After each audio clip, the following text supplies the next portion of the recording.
तो तेलंगाना के हल्का असम्बली नागार्जुना सागर में मुनक्किद ज़मीनी इंतखाबात में टीआरएस पार्टी को शानदार कामयाबी हासिल हुई है। टीआरएस उम्मीदवार एन भगत ने 18,000 से ज्यादा वोटों से कामयाबी हासिल की, जबकि कांग्रेस उम्मीदवार जाना रेड्डी दूसरे मकाम पर रहे और इसी तरह बीजेपी उम्मीदवार की जमानत जब्त हो गई है। वहीं दूसरी जानब आंध्र प्रदेश के इलाके तिरुपति लोकसभा के लिए ज़मीनी इंतखाबात मुनक्किद हुए। तिरुपति ज़मीनी इंतखाबात में हुक्मरान जमात वाईएसआर कांग्रेस पार्टी को शानदार कामयाबी हासिल हुई है। वाईएसआर कांग्रेस पार्टी के उम्मीदवार गुरुमूर्ति ने कामयाबी हासिल की है। अपोजिशन तेलुगुदेशम पार्टी को दूसरा मकाम हासिल हुआ है, जबकि बीजेपी उम्मीदवार को तीसरा मकाम हासिल हुआ है।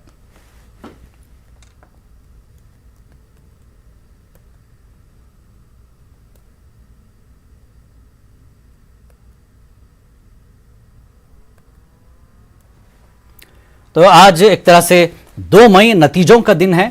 मुख्तलिफ रियासतों में असम्बली इंतखाबात के नतीजे आए हैं, तो वहीं पर आंध्रा और तेलंगाना में ज़मीनी इंतखाबात हुए हैं, जिसमें आंध्र में अगर हम बात करें तो तिरुपति में इंतखाबात हुए और इधर तेलंगाना में हल्का असम्बली नागार्जुना सागर में इंतखाबात हुए। नागार्जुना सागर की हम बात करें तो यहाँ पर टीआरएस और कांग्रेस के बीच कड़ा मुकाबला था।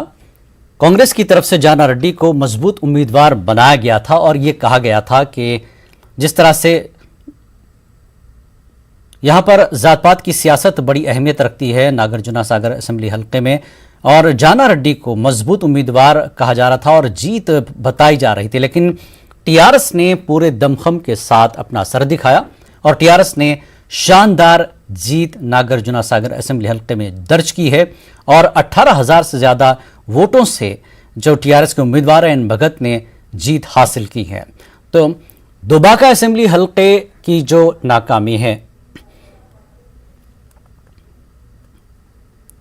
वो जीत जो है यहां पर नागार्जुना असेंबली में टीआरएस ने हासिल की है। इस वक्त हमारे साथ मौजूद हैं बीजेपी लीडर रामचंद्र राव साहब और सीनियर सहाफ़ी मुबशरुद्दीन खुर्रम इस वक्त हमारे साथ हैं, और पीएल श्रीनिवास हैं टीआरएस से। आप तीनों का स्वागत है, खैर मकदम है। नागार्जुना सागर असेंबली हल्का, श्रीनिवास जी, क्या दुबाका का बदला लिया है टीआरएस ने? बीजेपी बातें कर रही थी जीएचएमसी के बाद कि अब एक बीजेपी का एक नया दौर, एक नया बाब शुरू हुआ है तेलंगाना में।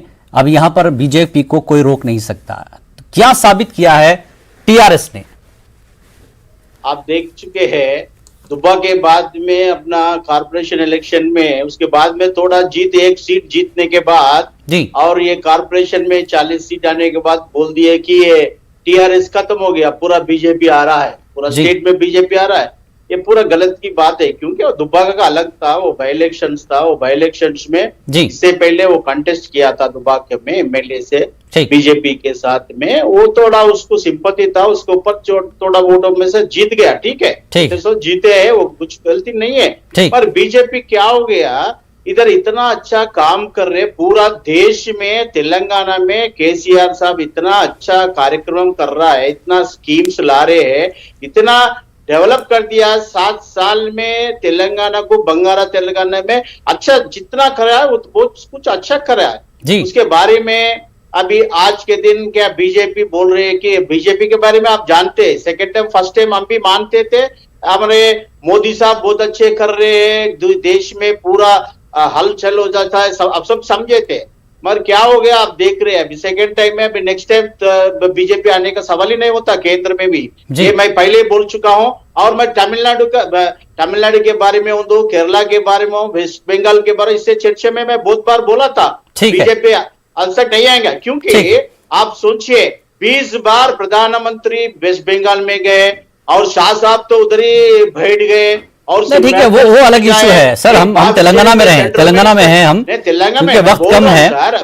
तेलंगाना में तो बीजेपी ने जिस जोर शोर से तेलंगाना में अपनी तहरीक शुरू की थी, अपना काम शुरू किया था, बड़े बड़े लीडर तेलंगाना में भी उतारे गए थे। ठीक है, रामचंद्र राव साहब हमारे साथ हैं, सीनियर लीडर हैं बीजेपी के, एमएलसी रह चुके हैं, एडवोकेट हैं। रामचंद्र राव जी, कांग्रेस और टीआरएस के बीच बीजेपी नागार्जुना सागर में दिखाई नहीं दी। अब टीआरएस तो बात जगह मैंने तेलुगु जो लीडरों से ये सुना है कि बीजेपी नागार्जुन सागर में अब डूब गई है।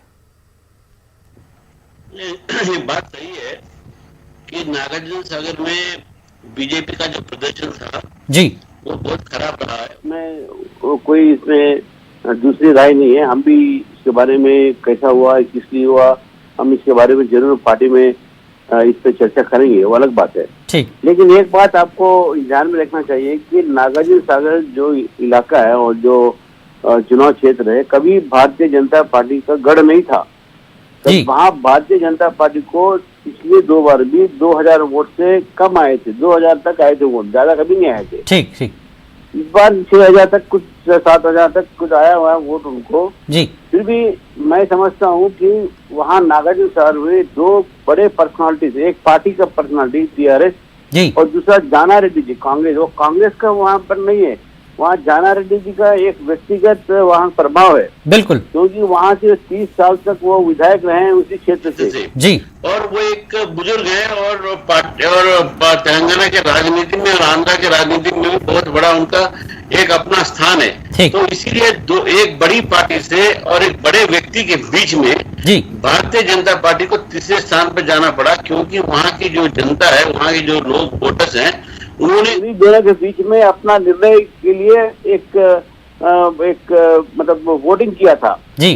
चुनाव में उन्होंने उन दोनों लोगों के बीच में उन्होंने चुनने के लिए अपना निर्णय लिया। ठीक। तो नहीं, आप ये दोनों चीजें बता रहे हैं और सही बता रहे हैं, इसमें कोई शक नहीं।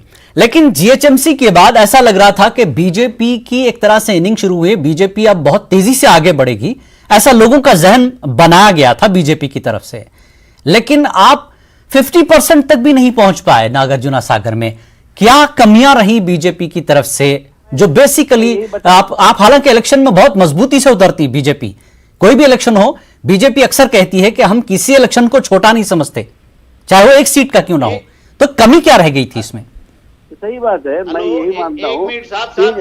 चुनाव के बाद मेरा खुद का चुनाव आया था, जिसमें मैं जो बहुत नैरो वोट से मैं हारा था पीवी नरसिम्हा राव जी के पेटी के अगेंस्ट जी। बिल्कुल। वहाँ भी क्या हुआ था कि टीआरएस जो है पार्टी के बजाय एक फॉर्मर प्राइम मिनिस्टर के बेटी को उतारकर जो लड़ाई है जी, इसको एक परिवार के साथ मतलब जोड़ दिया और उनका एडवांटेज मिला। यहाँ भी इसी तरह हुआ है, जो गुजर गए नोमुल नरसिम्हा जी, उनके बेटे को लगाकर और पूरे तन मन धन तीनों मतलब उन्होंने हर तरह से जुटकर मतलब समझ गए होंगे कि सरकारी दुरुपयोग करना और वहाँ पर जो पैसों का प्रयोग करना, ये सारी चीज वहाँ पर उनका प्रयोग हुआ है। यानी टीआरएस का ग्राउंड वर्क और होमवर्क अच्छा रहा इस बार। ठीक है, मुबशिरुद्दीन खुर्रम हमारे साथ हैं, आप सभी को सुन रहे हैं। हमारे साथ हफीज खान भी जुड़ चुके हैं आंध्र प्रदेश से, इनको भी पहले मैं जोड़ लेता हूं, फिर मुबशिरुद्दीन खुर्रम तमाम लीडर्स का जो है तज्जिया करेंगे। बेहतरीन तज्जिया निगार हैं, वो आंध्रा और तेलंगाना की सियासत पर नजर रखते हैं। हफीज खान साहब, तिरुपति आप जीत चुके हैं, इलेक्शन कमीशन से बड़ा झगड़ा या क्या कहें, जो 36 का आंकड़ा बन रहा था, इलेक्शन कभी हो ना हो इस तरह की चीजें हो रही थी, फिर भी तिरुपति आप जीत गए भारी अक्सरियत से। जी सर। कैसे जीते, क्या वजह लगती है? जिसकी सरकार उसकी सीट होनी चाहिए, ऐसा कुछ प्रचार हुआ है तिरुपति में। सर, पहली चीज हम तिरुपति के जो पब्लिक है उनका जो है हम शुक्रिया अदा करते हैं जी, कि वो जो है बाहर निकल के वोट करे, हमारे वास्ते आए जी। और जगन मोहन रेड्डी साहब की क़ियादत में जो पिछले 20 महीने से जो हम लोग काम करे थे, हम हमारे काम के बनिस्बत हम जो है वोट मांग रहे थे जी। बाकी सब पार्टियां जो है, कोई लोकेश साहब आकर बोल रहे कि जो है आप तेलुगु देशम पार्टी के एमपी को जिता दिए तो हम जो है डीजल के पेट्रोल के दाम कम कर देते बोल के बोल रहे। बीजेपी के लोग आके कुछ तो भी वो लोग जो मुंह को आया वो बोल दे रहे। ये चुनावी जुमलों के साथ जो है आप आंध्र प्रदेश में सियासत नहीं कर सकते सर जी। यहाँ पर आपको जो है काम करने वाले को यहाँ की पब्लिक वोट देती है, और यहाँ पर फिर से एक वक्त ये बात तय हो गई है कि जगन मोहन रेड्डी साहब is the most popular leader. And हमारे को अभी तक जिस तरीके से हम लोग देख रहे हैं कि करीब 3 लाख तक की मेजॉरिटी हमारी जा रही है जी। एंड जबकि जो है Telugu Desam party and BJP party दोनों भी जो है पूरी जोर लगाए यहाँ पर जीतने के वास्ते बहुत सारे रॉन्ग प्रोपेगेंडास करे, मजहब को लेकर आए और कई किस्म के इल्जाम हमारे ऊपर लगाए, बेबुनियाद इल्जाम हमारे ऊपर लगाए। मगर इसके बावजूद जो है 3 लाख की मेजॉरिटी जो है ये मामूली चीज नहीं है। ये चीज जो है कुछ भी आप हवाए में बातें करने से नहीं आती। ये चीज जो है ग्राउंड पे हमारी गवर्नमेंट और हमारे सीएम जगनमोहन रेड्डी साहब के स्कीम जो काम कर रहे हैं, आपके काम को वोट मिला एक तरह से।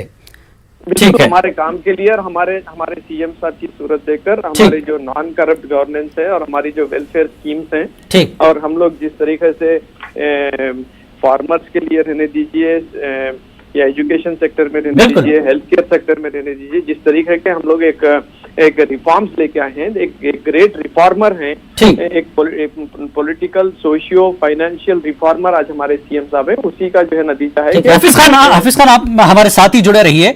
हमारे साथ सीनियर सहाफी मुबशिरुद्दीन खुर्रम भी हैं जो तज्जिया करते हैं सियासत पर आंध्रा और तेलंगाना की, बल्कि ये कहूँ नेशनल लेवल पर। मुबशिरुद्दीन खुर्रम, जिस तरह से तेलंगाना और आंध्रा की सियासत में काफ़ी तब्दीलियां आती रही, करवट बदलता रहा सियासी पस मंज़र, चाहे वो दुबाका हो, जीएचएमसी हो, फिर अब ये ज़मीनी इंतखाबात हों, किस तरह के सियासी पस मंज़र को आप देख रहे हैं आगे के लिए आज की इस जीत को देखते हुए? देखिए, अगर नागार्जुन सागर ज़िमनी इंतखाबात की अगर बात की जाए तो ये पहला इलेक्शन नहीं है जो भारतीय जनता पार्टी हारी है दुबाक के बाद। जी, रामचंद्र राव साहब हैं यहाँ पर, एमएलसी इलेक्शन में भी उन्हें नाकामी का सामना करना पड़ा, और जीएचएमसी इलेक्शन में बीजेपी के बड़े दावे किए जा रहे थे लेकिन 40 सीट्स के करीब पहुंचकर रुक गई।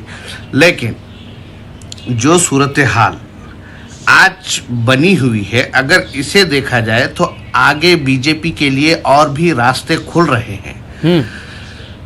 चीफ मिनिस्टर के चंद्रशेखर राव को नागार्जुन सागर बाईपोल्स में कैंपेन के लिए जाना पड़ा। जी, दुबाक इलेक्शंस में बीजेपी की कामयाबी है क्योंकि स्टेट में टीआरएस की गवर्नमेंट होने के बाद बीजेपी ने कामयाबी हासिल की है, और नागार्जुन सागर बाईपोल्स में चीफ मिनिस्टर खुद कैंपेन में गए हैं। इतना बड़ा फर्क रहा है। और जहां तक कांग्रेस के कैंडिडेट की बात है, जाना रेड्डी सीनियर लीडर हैं। बिल्कुल, सीनियर लीडर को एक नौजवान नोमुला भगत ने हराया ऐसा नहीं है। खुद नोमुला भगत ने आज की जीत का क्रेडिट चीफ मिनिस्टर को दिया है। चीफ मिनिस्टर के कैंपेन में इन्वॉल्व होने से पहले तक, कैंपेन के लिए जाने तक जी, नागार्जुन सागर में वो माहौल नहीं बन पाया था जी नोमुला भगत के हक में, जो आज रिजल्ट की शक्ल में सामने आया है जी। इसी तरह तिरुपति लोकसभा इलेक्शन में बाईपोल्स में वाईएसआरसीपी की कामयाबी, गुरुमूर्ति की कामयाबी कोई बड़ी बात नहीं है, क्योंकि इतने बड़े स्टेट में जो गवर्नमेंट है वहां पर अगर गवर्नमेंट अपना उम्मीदवार कामयाब नहीं करवा पाती है तो ये गवर्नमेंट की नाकामी है। बिल्कुल, जिस तरह से दुबाक में टीआरएस को नाकामी का सामना करना पड़ा था। आंध्र प्रदेश में हालिया दिनों में पिछले 2 महीने पहले जो इदारा जाते मुकामी के इलेक्शंस हुए थे, बिल्कुल कारपोरेशंस के इलेक्शंस हुए थे, उसमें बुरी तरह से तमाम सियासी जमातों को नाकामी का सामना करना पड़ा, और वाईएसआरसीपी ने अपना काम दिखाया और अवाम ने वाईएसआरसीपी पर बहुत एतमाद किया जी, जिसकी अहम वजह यही कही जा रही है कि आंध्र प्रदेश के अवाम अपनी हुकूमत पर एतमाद कर रहे हैं। इसी तरह तेलंगाना के अवाम भी अपनी हुकूमत और चीफ मिनिस्टर पर एतमाद कर रहे हैं।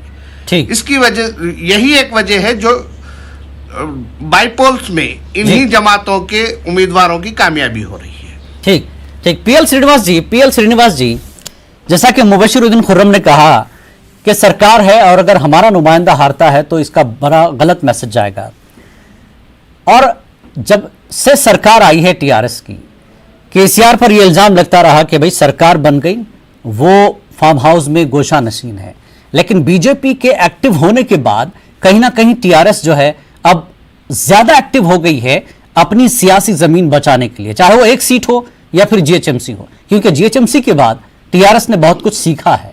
क्या कहेंगे?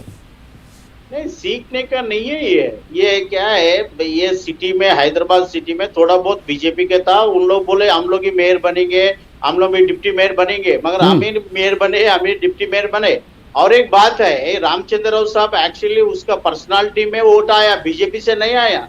मेरे को जितना मालूम है, ये इज माई क्लोज फ्रेंड है रामचंद्र राव जी, ऐसा कुछ नहीं। 75% रामचंद्र राव पर्सनल वोट्स गिरा है।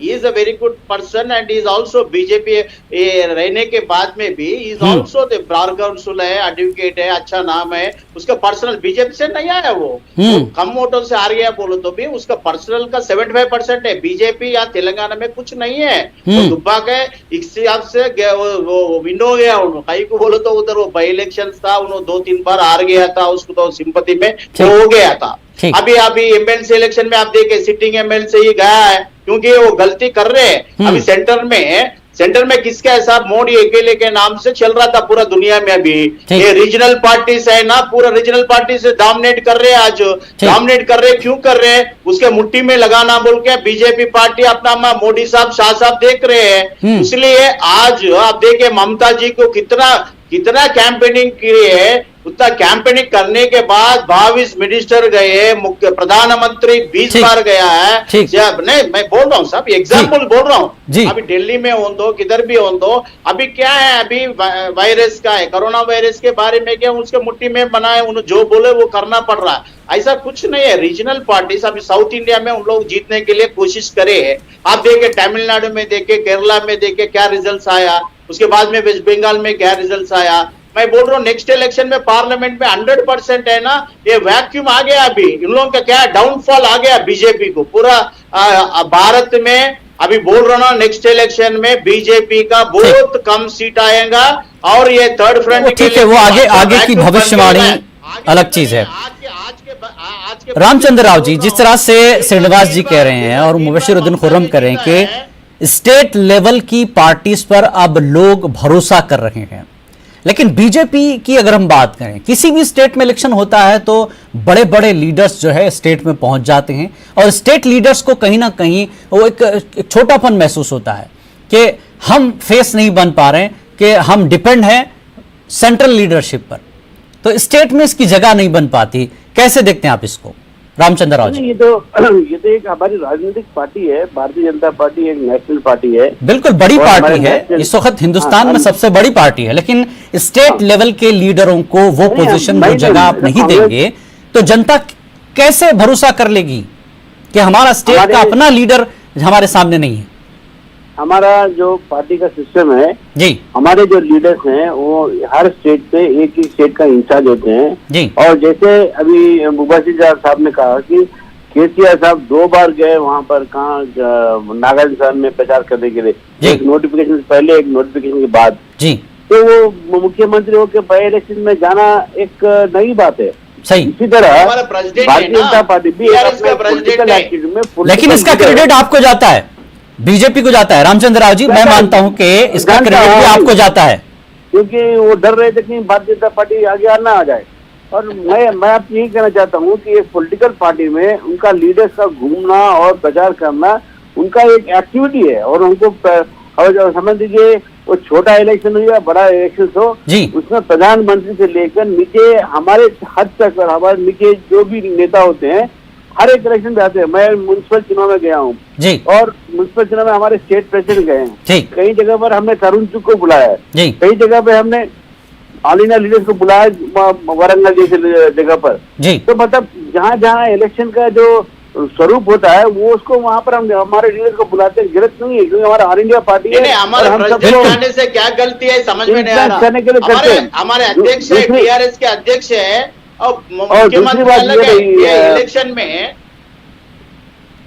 जी जी, इलेक्शन में स्टेट प्रेसिडेंट ऑफ टीआरएस हमारा मुख्यमंत्री जी गया है, पब्लिक से बिल्कुल जा सकते हैं, सुनते हैं, बिल्कुल जा सकते हैं। नहीं, रामचंद्र जी वही बोल रहे हैं। श्रीनिवास जी, रामचंद्र जी अपनी बात कीजिए। और आपने एक अहम बात बताई कि जो रीजनल पार्टीज हैं, आज रीजनल पार्टीज का जो है डेवलपमेंट हो रहा है, बढ़ रहा है, जैसे अभी श्रीनिवास जी ने बताया। चलिए, ये हमको हम मानते हैं कि रीजनल पार्टीज का बहुत आजकल हर जगह पे जब तेलुगुदेशम था, अब वाईएसआर पार्टी आंध्र प्रदेश में आ गई है और तृणमूल कांग्रेस जो है वहाँ डीएमके साउथ में है।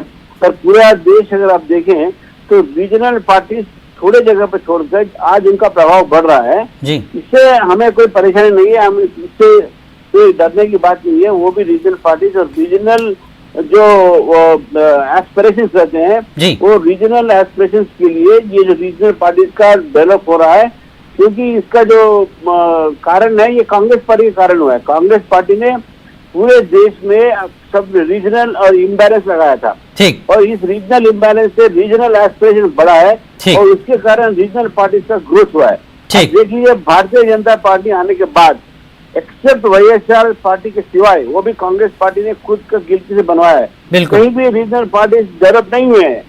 रीजनल पार्टीज आज डेवलप हुए हैं तो कांग्रेस के जमाने में हुए हैं, इसलिए कि कांग्रेस पार्टी के कारण आज इस देश में रीजनल इम्बैलेंस है, उसी के लिए रीजनल पार्टी डेवलप हुए हैं। ठीक है, इसीलिए कांग्रेस की हालत पूरे मुल्क में खराब है।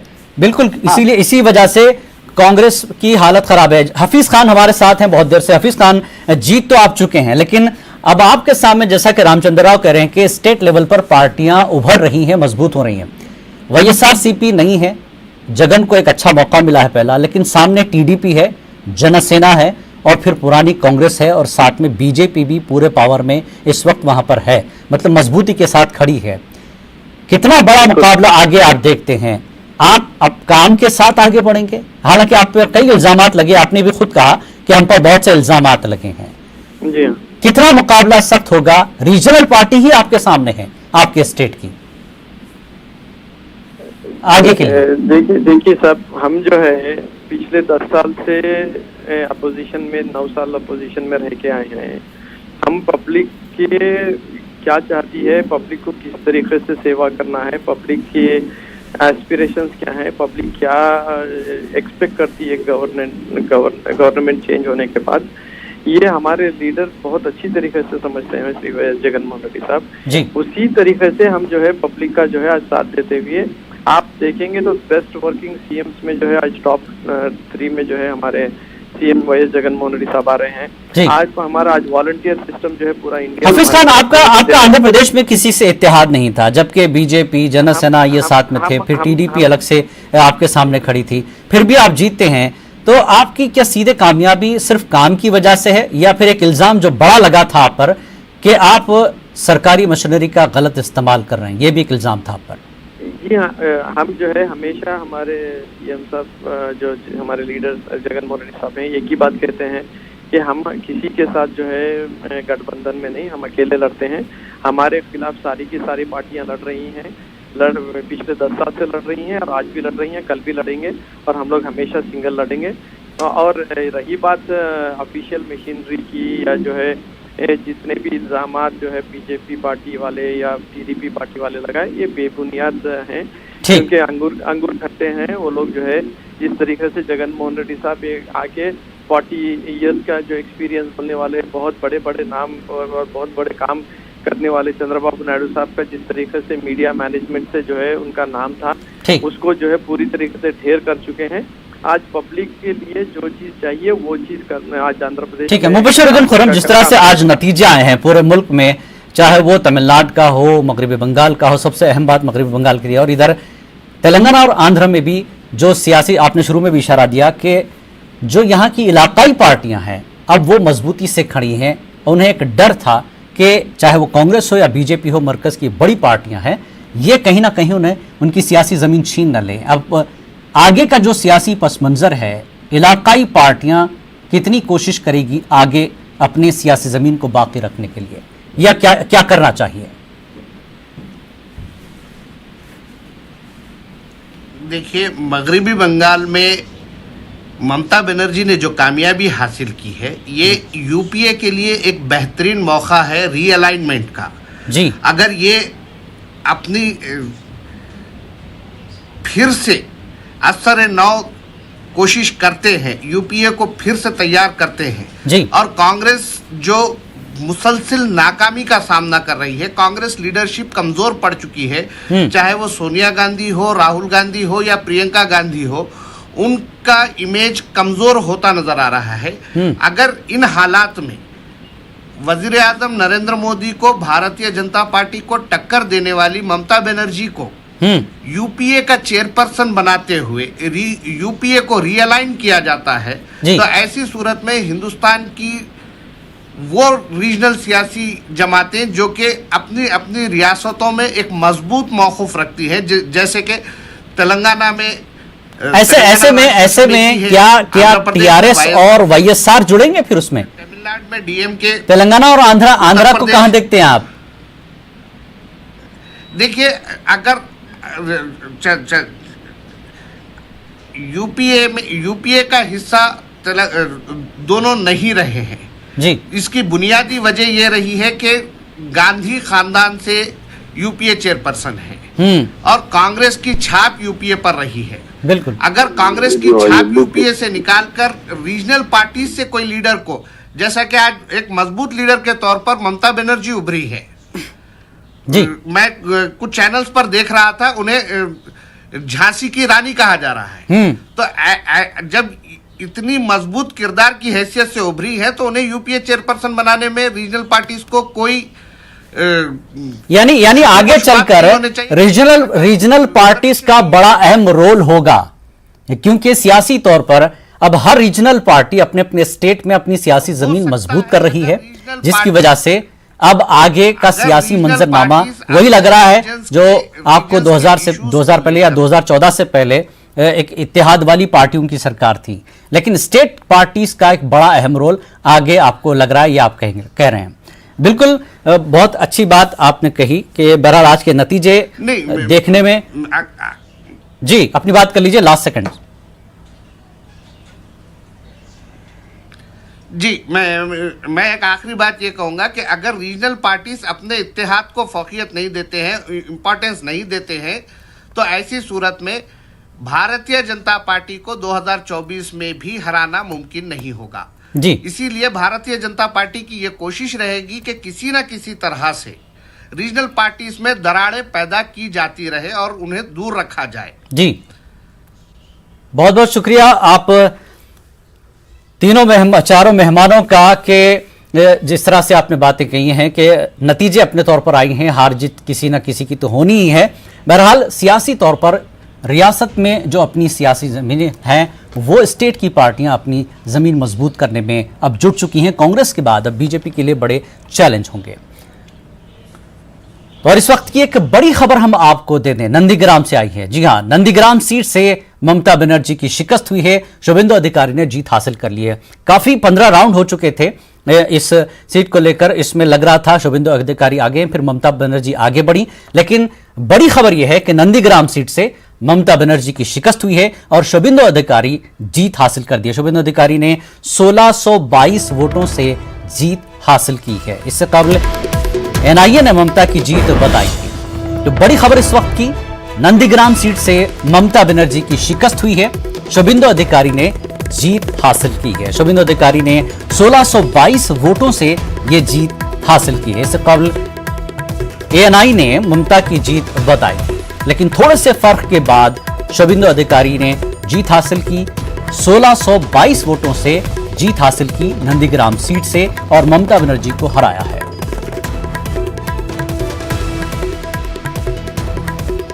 तो ये बड़ी खबर है। नंदीग्राम से लगातार खबर आ रही थी कि ममता बनर्जी जीत चुके हैं, लेकिन आखिरी खबर आई है कि शुभेंदु अधिकारी ने यहां से जीत हासिल की है और शुभेंदु अधिकारी ने 1622 वोटों से नंदीग्राम सीट जीत ली है और ममता बनर्जी को शिकस्त हुई है नंदीग्राम सीट से।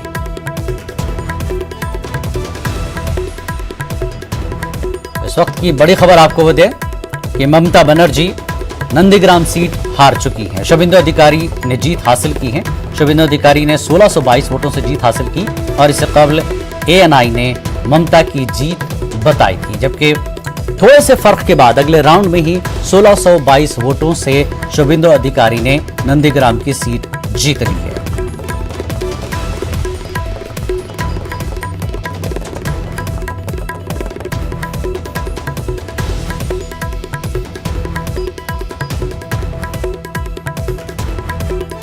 एक बार फिर हम आपको बता दें नाजरीन के नंदीग्राम सीट से ममता बनर्जी की शिकस्त हुई है। शुभेंदु अधिकारी ने जीत हासिल की है।